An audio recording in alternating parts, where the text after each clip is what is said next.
इस्लामाबाद के अंदर G10 fork में ये मार्केट और इस मार्केट के अंदर ये वाली दुकान जो आप देख रहे हैं, इस दुकान के बारे में ये बात मशहूर थी कि यहाँ जो भी आएगा वो 2-4 माह से ज़्यादा टाइम वो नहीं निकालता।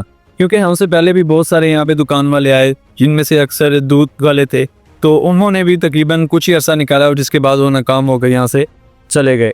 तो अल्हम्दुलिल्लाह हमने जब यहाँ पे कदम रखा तो उन्हें इस यकीन के साथ कदम रखा कि इंशाल्लाह हम यहाँ से बिल्कुल भी नहीं जाएंगे और इस मार्केट में अपना जो ये बिज़नेस है इसको कामयाब बनाएंगे।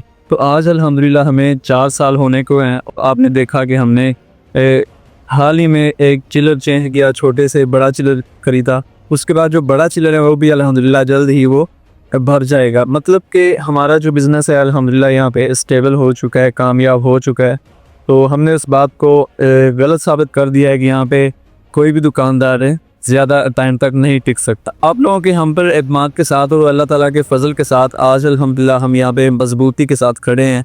उसकी वजह सिर्फ ये है कि हमारी चीज़ों की जो क्वालिटी है उस पर हमने कभी कंप्रोमाइज़ नहीं किया। आपने देखा होगा कि हमारा जो दूध, दही और दीगर तमाम प्रोडक्ट्स हैं वो अल्हम्दुलिल्लाह हम बेहतरीन क्वालिटी में आप तक पहुंचाते हैं। अगर आपने ये चीज़ें ट्राई नहीं की तो कम से कम एक दफ़ा आकर ज़रूर ट्राई करें ताकि आपको भी पता चले कि हम यहाँ पे क्या क्वालिटी दे रहे हैं। और सिर्फ इसी क्वालिटी की बदौलत आज अल्हम्दुलिल्लाह यहाँ पे हम 4 साल का अर्सा हो चुका है और यहाँ पे मौजूद